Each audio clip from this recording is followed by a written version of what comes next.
The elevator doors slid open with a metallic whisper, revealing Marcus Wellington in clothes that cost more than most people's monthly rent, yet looked deliberately unremarkable. The 52-year-old tech mogul adjusted his worn baseball cap and stepped into the marble lobby of Pinnacle Financial Services, the very investment firm he'd built from nothing 23 years ago. Today, however, nobody would recognize him as the man whose signature graced their paychecks.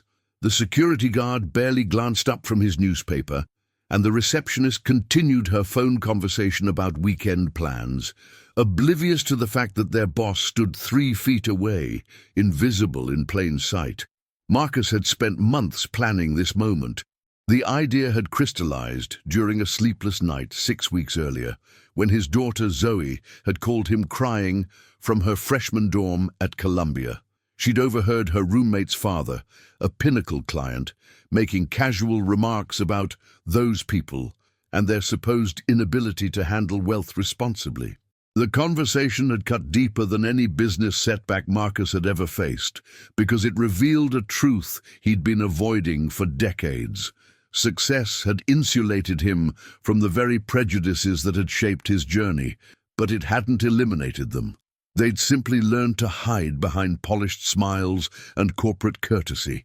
If you've ever wondered what really happens when privilege thinks nobody's watching, consider subscribing, because the next few minutes will change how you see everything. The morning air conditioning hummed with an expensive whisper as Marcus approached the reception desk, his weathered sneakers silent against the polished marble. He'd practiced this moment, rehearsing the slight stoop in his shoulders, the hesitant way he'd clear his throat, the careful modulation of his voice to match the assumptions people would make about a middle-aged black man in thrift store clothes seeking financial advice. The receptionist, a young woman named Ashley, whose nameplate gleamed under the crystal chandelier, finally looked up with the kind of smile that never quite reached the eyes.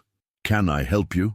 she asked, her tone carrying the subtle weight of someone already calculating how quickly this interaction could be concluded. "Yes, ma'am. I was hoping to speak with someone about investment opportunities. I've come into a small inheritance, and I want to make sure I handle it properly." Marcus kept his voice soft, respectful, tinged with the kind of uncertainty that would make him seem harmless and, more importantly, unprofitable. Ashley's smile tightened almost imperceptibly. "Do you have an appointment?" "No, ma'am. I was hoping someone might have a few minutes. I know it's not much money, probably not what you folks usually deal with, but it's everything to me." The pause that followed stretched like a held breath. Marcus watched Ashley's eyes perform a quick assessment, taking in his faded jeans, the small tear near his left knee, the generic polo shirt he'd bought specifically for this charade. He could almost see her mental calculations, weighing the cost of her time against the likelihood of a meaningful commission. "Well, our advisors are quite busy today," she said, glancing at her computer screen with theatrical concern. "What kind of amount are we discussing?" "About $50,000, Marcus replied, naming a sum that was simultaneously substantial for most people and negligible for a firm that regularly managed 8-figure portfolios. Ashley's expression shifted to something that might have been sympathy if it weren't so obviously practiced. "I see. Well, Mr. Johnson, Marcus Johnson. Mr. Johnson, our minimum for new client consultations is typically much higher. However, I could put you in touch with our community outreach coordinator. She handles our financial literacy programs." The words hung in the air like smoke from a dying fire. Financial literacy programs. Marcus felt something cold settle in his chest.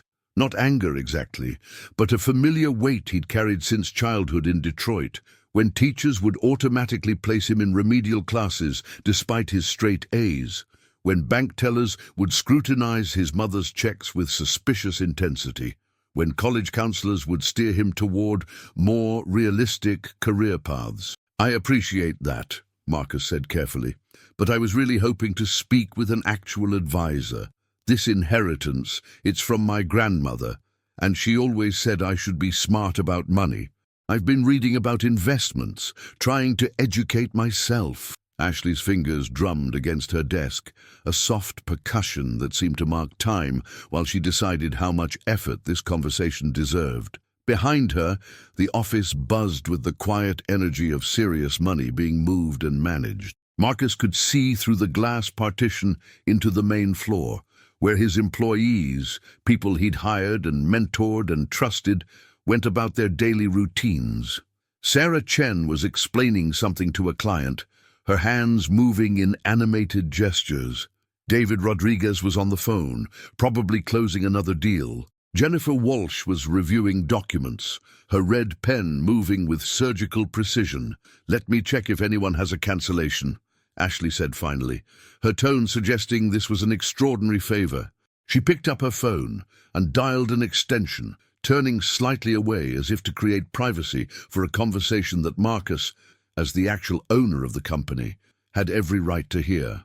"Hi, it's Ashley. I have a gentleman here, Marcus Johnson, looking for investment advice. 50,000 inheritance." She paused, listening. "Yes, I know. I told him about the community programs, but he's insisting." Another pause. "Okay, I'll see." She hung up and turned back to Marcus with a smile that had grown even thinner. "I'm sorry, Mr. Johnson, but our advisors are completely booked today. However, I can schedule you for next Thursday with Janet Morrison. She's excellent with smaller portfolios." Marcus knew Janet Morrison. He'd hired her himself 3 years ago, impressed by her credentials and her passion for democratizing financial planning. What he didn't know was how she'd respond to a potential client who looked like him and claimed resources that seemed modest by Pinnacle's standards. "Next Thursday would be wonderful," Marcus said. "What time?" "How about 4:30? It's our last appointment slot of the day." The last slot, when the important clients were gone, when the office was winding down, when a meeting could be cut short without disrupting the real business of the day.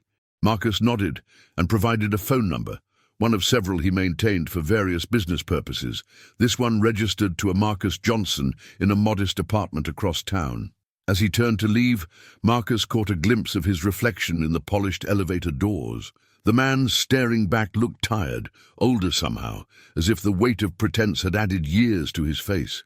But there was something else in his eyes, a spark of determination that reminded him why he was doing this. The elevator arrived with a soft chime, and as the doors closed behind him, Marcus heard Ashley's voice drifting across the lobby. "Can you believe that? 50,000 and he wants a full consultation. Some people just don't understand how this business works." The week that followed moved with the strange, suspended quality of a held breath. Marcus went about his regular routine, attending board meetings via video conference from his home office, reviewing quarterly reports, making decisions that affected hundreds of employees and thousands of clients. But underneath the familiar rhythms of his daily life, something new was growing, a restless energy, an anticipation that felt both exciting and deeply unsettling.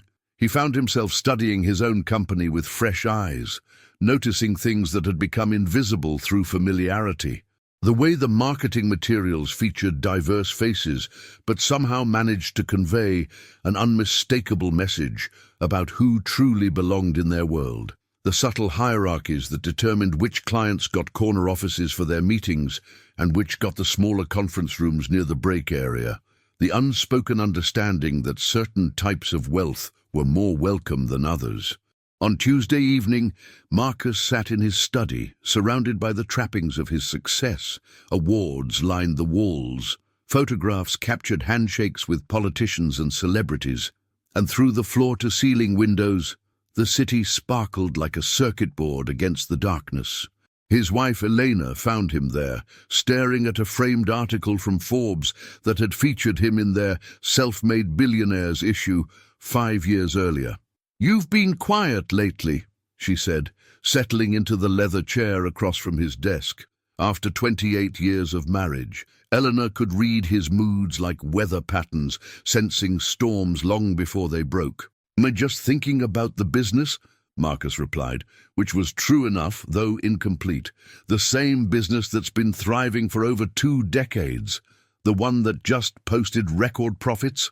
Elena's voice carried the gentle skepticism of someone who knew when she wasn't getting the whole story. Marcus set down the magazine and looked at his wife, really looked at her. Elena Rodriguez Wellington had been his anchor through every challenge, every triumph, every moment of doubt. She'd stood beside him when he was a young programmer with big dreams and a small bank account, and she'd celebrated with him when those dreams became reality. But even she, with all her wisdom and love, couldn't fully understand the weight he carried as one of the few black billionaires in America, the constant awareness that his success was seen by some as an exception rather than an achievement. "Do you remember when we first started the company?"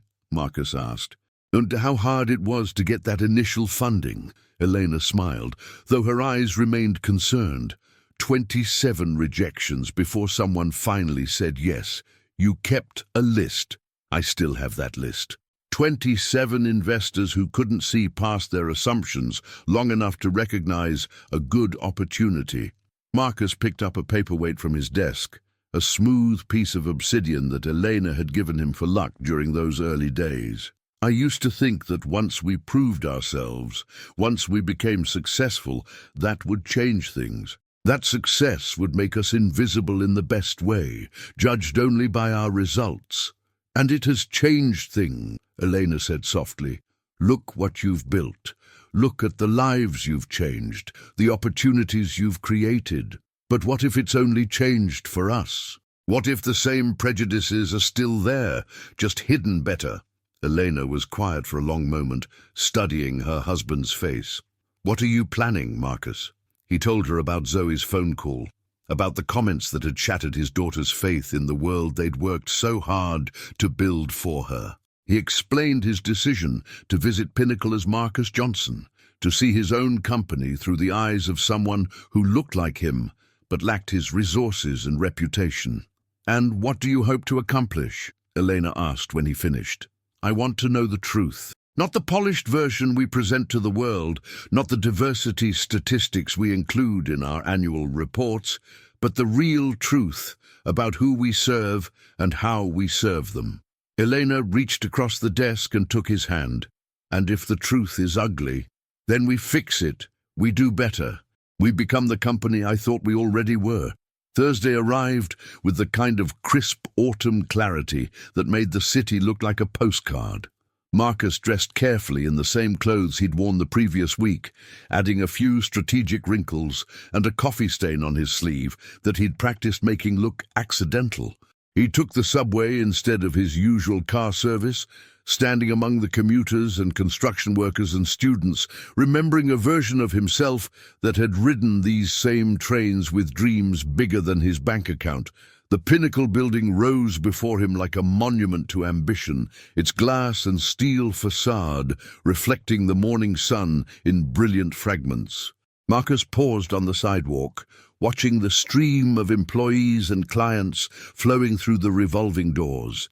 He recognized several faces, people he'd worked with for years, people who knew him as a leader and visionary.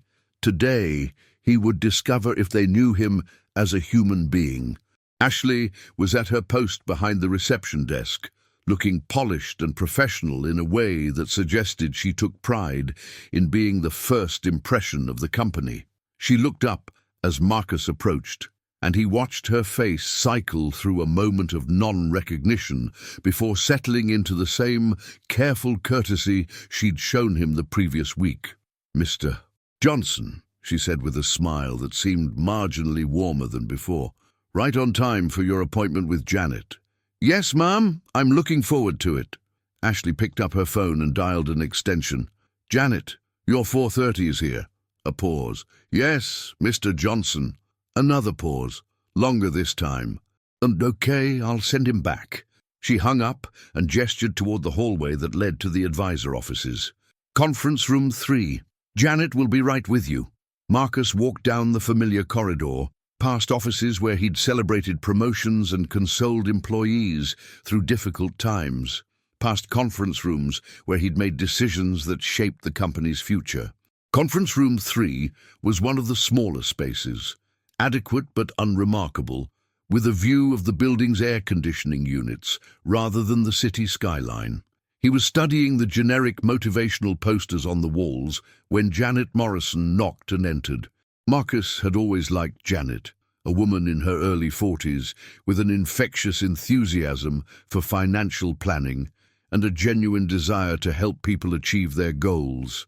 She'd been one of his best hires, someone who understood that wealth building was about more than numbers, that it was about dreams and security and the freedom to choose your own path. "Mr. Johnson," Janet said, extending her hand with a smile that seemed genuine. "I'm Janet Morrison. Please have a seat." Marcus shook her hand and settled into one of the conference room chairs, noting how Janet positioned herself across the table rather than beside him, maintaining a professional distance that felt somehow more pronounced than necessary. "And so," Janet said, opening a leather portfolio and clicking her pen, "Ashley mentioned you've come into an inheritance and you're looking for investment advice. That's wonderful. It shows real wisdom to seek professional guidance." The tone was warm, but carried an undertone that Marcus recognized, the slightly elevated speech pattern people sometimes used when they assumed they were talking to someone less educated or sophisticated. It wasn't malicious, perhaps not even conscious, but it was unmistakably there. "Yes, ma'am. My grandmother passed 6 months ago, and she left me $50,000. She always said I should be smart with money, not just spend it on things I don't need." "Your grandmother sounds like a wise woman," Janet said, making a note in her portfolio. 50,000 is a significant amount, and there are definitely strategies we can explore to help it grow over time. Marcus watched Janet's pen move across the paper, noting how she wrote 50K inheritance, with an efficiency that suggested this was a routine consultation rather than a meaningful opportunity. He'd seen Janet work with major clients, watched her prepare detailed presentations and comprehensive financial plans. This felt different, more perfunctory. "I've been reading about different types of investments," Marcus continued. "Stocks, bonds, mutual funds. I want to understand my options." "That's great that you're educating yourself," Janet replied, her tone carrying the subtle condescension of someone praising a child for trying. "And financial literacy is so important, especially in communities that haven't traditionally had access to these kinds of opportunities." The words hit Marcus like a physical blow, not because they were cruel, but because they revealed assumptions that Janet probably didn't even realize she was making. Communities that haven't traditionally had access. As if his presence in this office was somehow remarkable, as if his desire to invest wisely was unexpected rather than natural. "What would you recommend for someone in my situation?" Marcus asked, keeping his voice level despite the emotions churning beneath the surface. Janet consulted her notes and then looked up with a practiced smile.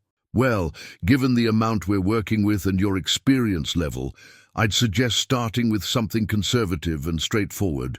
Maybe a balanced mutual fund, something with a mix of stocks and bonds that won't require a lot of monitoring on your part." Marcus felt his jaw tighten. He'd watched Janet present investment strategies to other clients, seen her recommend aggressive growth portfolios and sophisticated instruments to people with similar or even smaller amounts to invest.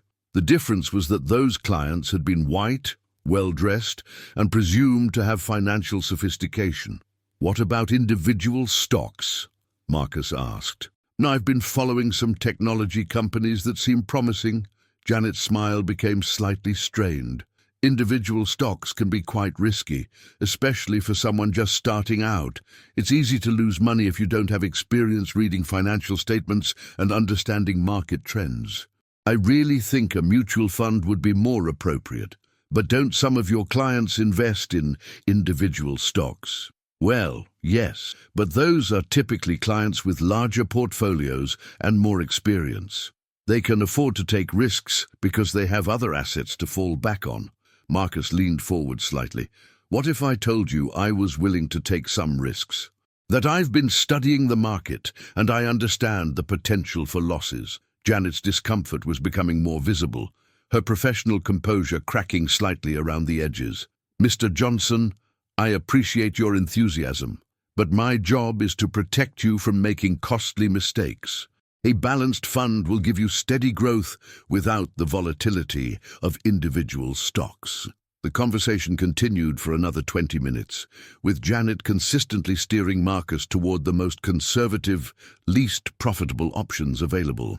She recommended a fund with high fees and modest returns, suggested he limit his investment to half his inheritance to maintain liquidity, and provided educational materials that assumed a level of financial ignorance that would have been insulting if directed at any of Pinnacle's typical clients. As the meeting wound down, Marcus asked one final question.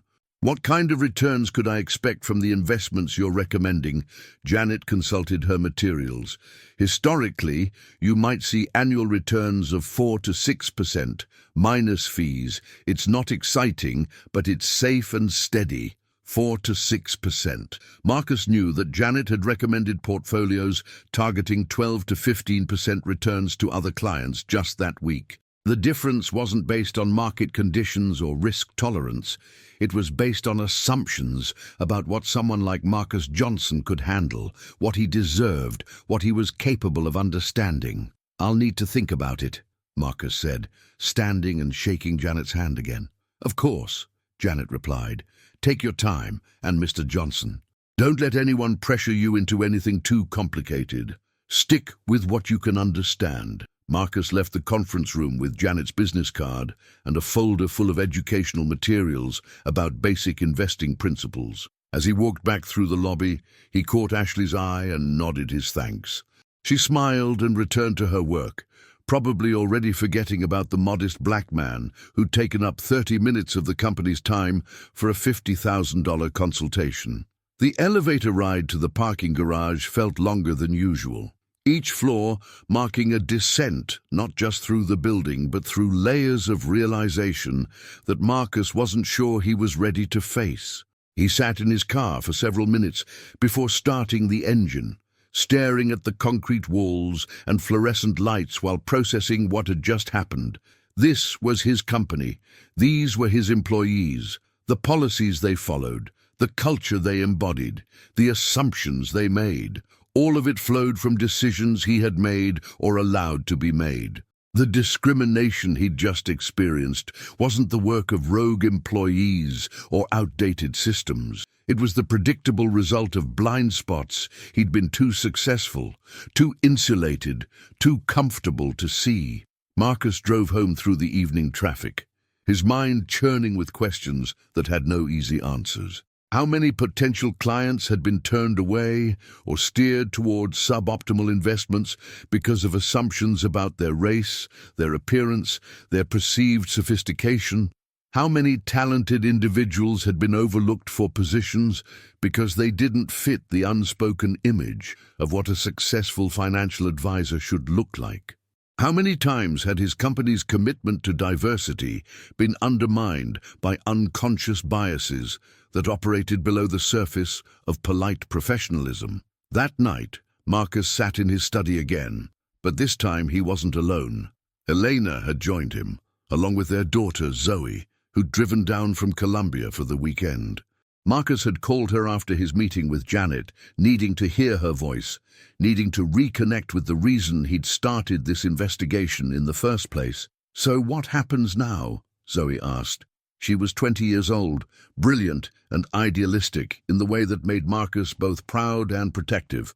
She'd inherited his analytical mind and Eleanor's fierce sense of justice, a combination that made her formidable in debate and uncompromising in her principles. "Now we figure out how to fix it," Marcus replied. "But first, I need to understand how deep this goes." Over the next 2 weeks, Marcus conducted an experiment that would have been impossible for anyone else to attempt. Using his access to company records and his knowledge of internal systems, he created a comprehensive analysis of Pinnacle's client interactions over the previous year. He looked at response times to initial inquiries, the types of investments recommended to different demographic groups, the fee structures applied to various clients, and the success rates of different advisors with different types of customers. The data told a story that was both shocking and entirely predictable. Clients with traditionally white names received callbacks 40% faster than those with traditionally black or Hispanic names. Investment recommendations varied significantly based on perceived race and socioeconomic status, even when controlling for actual assets and stated risk tolerance. Fee structures that were supposedly standardized showed mysterious variations that consistently favored certain demographic groups over others. Most disturbing of all, Marcus discovered that several advisors had developed informal practices for handling what they called community outreach clients, a euphemism for people of color who didn't present obvious signs of wealth. These clients were routinely steered toward the least profitable investment options, charged higher fees for basic services, and scheduled for appointments during off-peak hours when senior staff were less likely to be available. The evidence was overwhelming, but Marcus knew that data alone wouldn't be enough to create change. He needed something more powerful, more personal, something that would force his employees to confront their own biases in a way that mere statistics never could. What happens when someone you trust completely reveals a truth that changes everything you thought you knew about yourself and your world? Share your thoughts in the comments, because the next part of this story will challenge every assumption about justice, redemption, and the courage it takes to face uncomfortable truths. Marcus spent the weekend crafting a plan that was both simple and revolutionary. He would reveal his true identity, but not in the way anyone might expect. Instead of simply announcing who he was and demanding change, he would create a moment of recognition that would force everyone involved to confront their own actions and assumptions. Monday morning arrived with the kind of grey, overcast sky that seemed to match Marcus's mood. He dressed in his best suit, the charcoal grey Armani that Elena had bought him for their anniversary, and drove to the office in his usual car, a understated but expensive sedan that whispered rather than shouted about its owner's success. The Pinnacle building looked the same as always, but Marcus saw it differently now, understanding for the first time how its very design communicated messages about who belonged and who didn't. The marble lobby, the crystal chandeliers, the carefully curated art collection, all of it spoke a language of exclusivity that he'd helped create without fully understanding its implications. Ashley looked up as he approached the reception desk, her professional smile faltering slightly as she tried to place the familiar face in an unexpected context. Marcus could see the moment of recognition dawning in her eyes, followed immediately by confusion and then a growing sense of alarm. "Mr. Wellington," she said, her voice slightly higher than usual. "Good morning. I wasn't expecting you today." "Good morning, Ashley. I'd like to speak with Janet Morrison, please. Is she available?" "Of course, sir. Right away." Ashley's fingers trembled slightly as she dialed Janet's extension. "Janet, Mr. Wellington is here to see you." A pause. "Yes, the Mr. Wellington." Another pause. "He's coming to your office now." Marcus walked down the familiar hallway, noting how different it felt when people recognized him, how the energy shifted as word of his presence spread through the office. Doors opened, conversations paused, and the normal rhythm of business stuttered as employees tried to understand why their CEO was making an unscheduled visit. Janet was waiting outside her office, her face pale and her hands clasped tightly in front of her. "Mr. Wellington," she said, her voice carefully controlled, "this is unexpected. How can I help you?" "I'd like to discuss an investment opportunity," Marcus replied. "Specifically, I'd like to talk about the advice you gave to Marcus Johnson last week." The color drained completely from Janet's face. Marcus watched as understanding crashed over her like a wave, as she realized that the modest black man she'd condescended to was standing before her in a $3,000 suit, revealed as the person who signed her paychecks and determined her future with the company. I don't understand, Janet stammered, though her expression suggested she understood perfectly. "And to conference room 3, Marcus said quietly. "The same room where you recommended that Marcus Johnson limit his investment to $25,000 and stick with a conservative mutual fund because individual stocks would be too risky for someone like him." Janet's legs seemed to give out slightly, and she steadied herself against the doorframe. "Mr. Wellington, I can explain." "I'm sure you can. But first, I'd like you to call Ashley and ask her to join us. And please, ask her to bring the notes from Marcus Johnson's initial visit." The walk to conference room 3 felt like a funeral march. Janet moved like someone in a dream, her professional composure completely shattered. Other employees watched from their offices and cubicles, sensing that something significant was happening, but not understanding what. Ashley arrived a few minutes later, clutching a file folder and looking like she might be sick. Marcus gestured for both women to sit, then took his place at the head of the small conference table, the same spot where he'd sat as Marcus Johnson while being patronized and dismissed. "I want to start by saying that neither of you is in trouble," Marcus began, his voice calm but carrying an undercurrent of steel. "What happened last week wasn't malicious. It wasn't intentional discrimination, but it was discrimination nonetheless, and it's my fault as much as yours because I created a culture that allowed it to happen." Ashley and Janet exchanged glances, both looking confused and terrified in equal measure. "Ashley," Marcus continued, "when Marcus Johnson first came to our office, what was your initial assessment of him as a potential client?" Ashley's voice was barely above a whisper. I thought he probably wasn't a good fit for our services." "Why?" Because of the amount he wanted to invest. 50,000 isn't really enough for our typical client base." "Is that the only reason?" Ashley was quiet for a long moment, her eyes fixed on the table. "No," she said finally. "I made assumptions about him based on how he looked, how he was dressed. I thought he probably didn't understand how our business works." Marcus nodded. "And Janet, when you met with Marcus Johnson, what investment strategy did you recommend?" "A conservative, balanced fund," Janet replied, her voice hollow.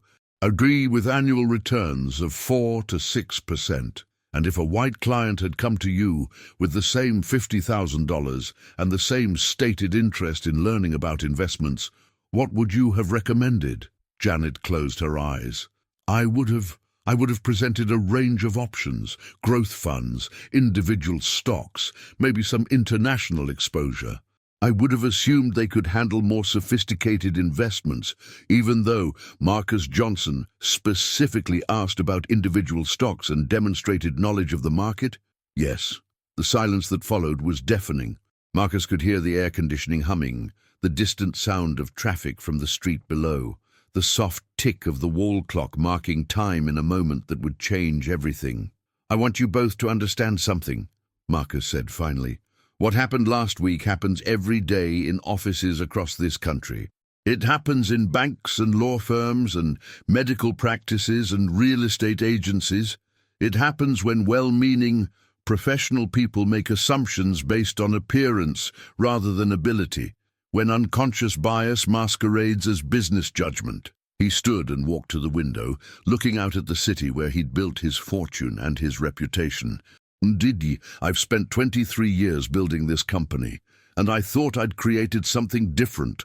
I thought success would insulate us from the prejudices that shaped my own journey. But success without awareness is just comfortable blindness." Marcus turned back to face Ashley and Janet, both of whom were crying quietly. "The question now is what we do about it. How do we become the company I thought we already were?" Over the next hour, Marcus led a conversation that was part confession, part education, and part planning session. Ashley talked about her own background, growing up in a small town where diversity was limited and assumptions about race and class went unchallenged. Janet shared her recognition that she'd been applying different standards to different clients without even realizing it, operating from unconscious biases that contradicted her conscious values. But Marcus wasn't interested in blame or shame. He was interested in change. Together, the three of them began sketching out a plan for transformation that would go far beyond diversity training or policy updates.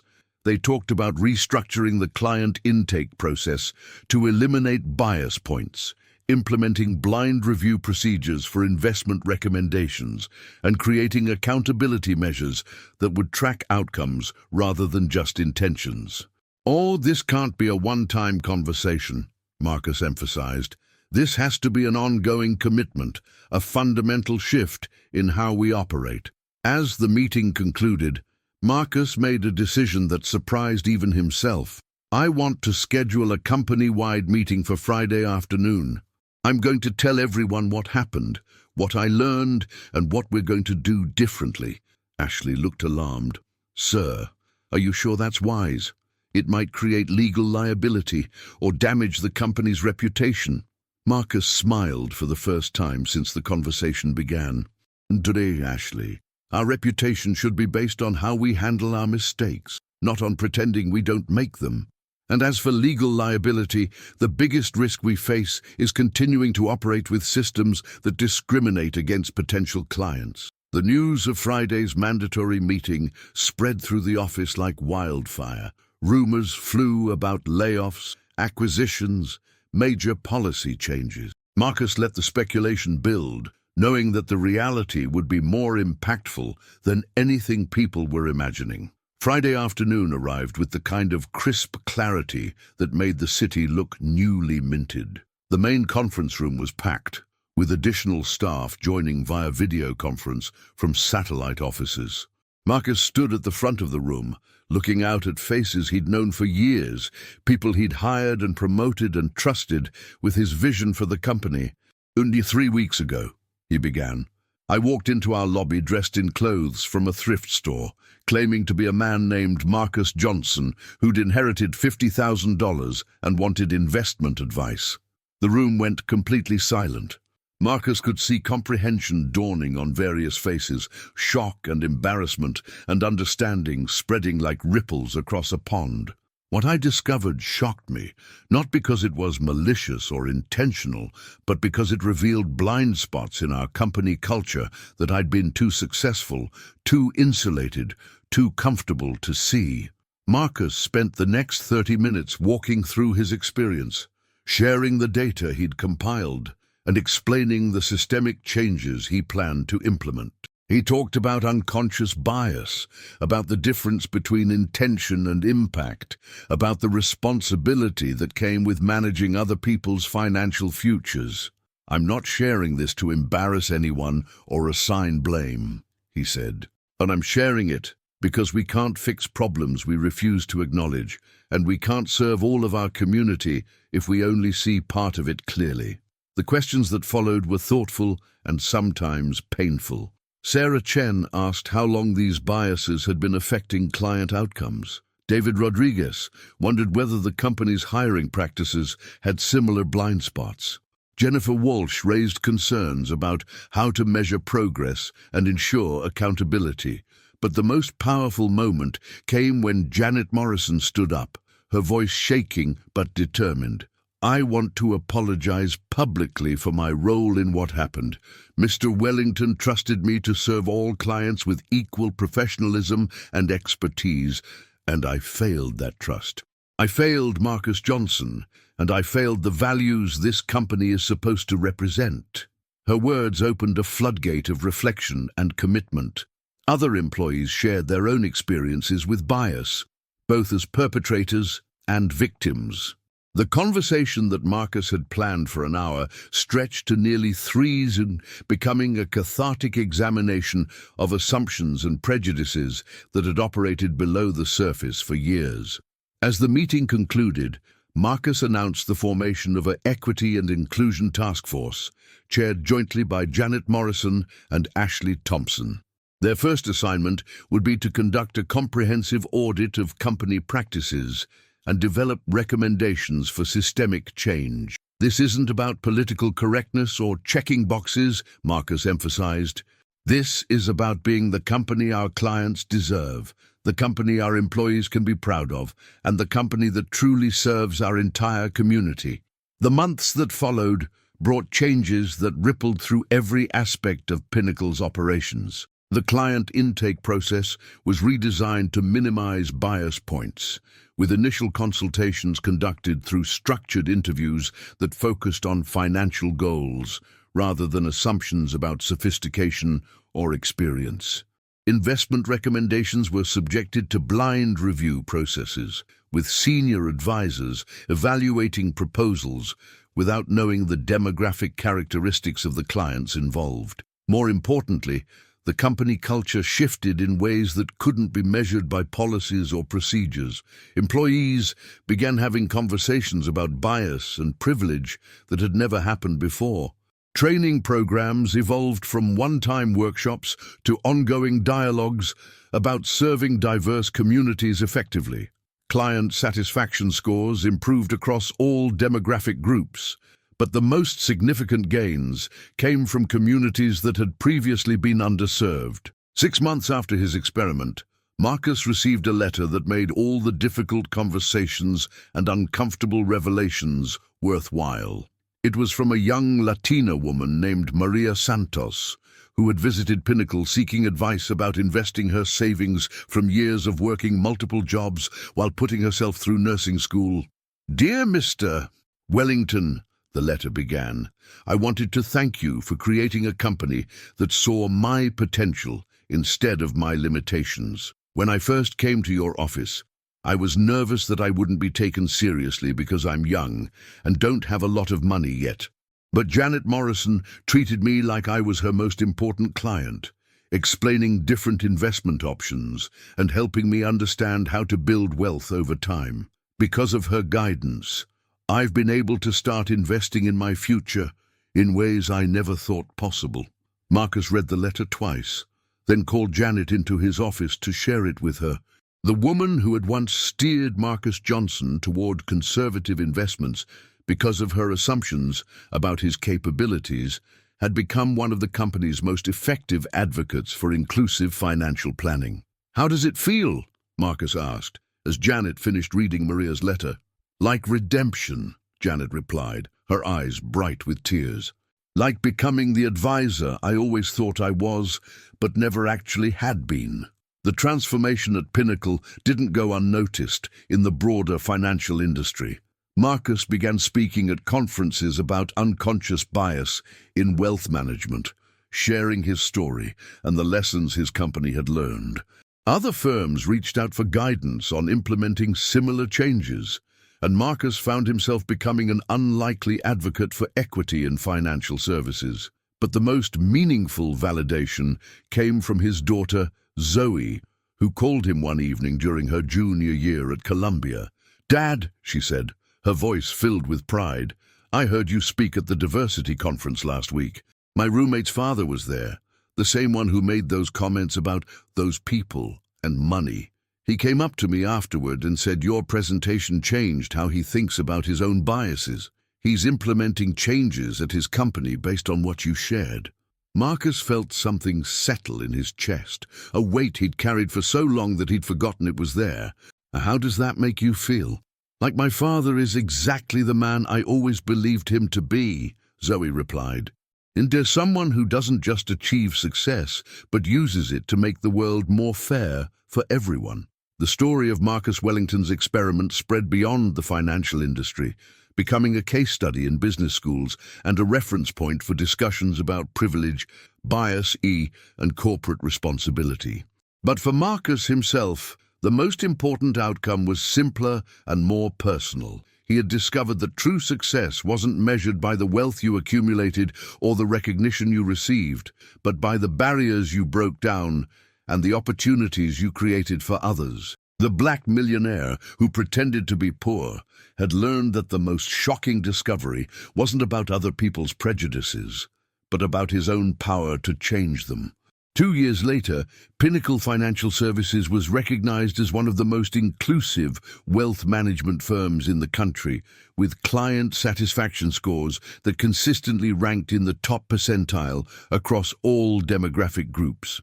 The company's success had grown along with its commitment to equity, proving that doing the right thing and doing well in business weren't mutually exclusive goals. Marcus still kept the clothes he'd worn as Marcus Johnson hanging in his office closet, not as a reminder of discrimination faced, but as a symbol of transformation achieved. They served as a daily reminder that the most important journey any leader could take wasn't toward greater success, but toward greater understanding of the responsibility that success carried. On quiet evenings, when the city lights sparkled beyond his office windows and the building hummed with the energy of dreams being built and futures being planned, Marcus would sometimes think about that first elevator ride when he'd stepped into his own company as a stranger and discovered truths that changed everything. The man who had pretended to be poor had found riches beyond anything he'd ever imagined. The wealth that came from knowing that his success was creating opportunities for others, that his company was truly serving its entire community, and that his daughter could be proud not just of what he'd achieved, but of who he'd become in the process. If this story of courage, transformation, and the power of facing uncomfortable truths gave you hope today, please like this video and share it with someone who needs to hear it. Subscribe to join a community that believes in the possibility of change, because every story of justice begins with someone brave enough to see the world as it really is, and committed enough to make it better. The most shocking discovery isn't always about what others think of us, but about what we're capable of becoming when we choose growth over comfort, truth over convenience, and justice over the easy path.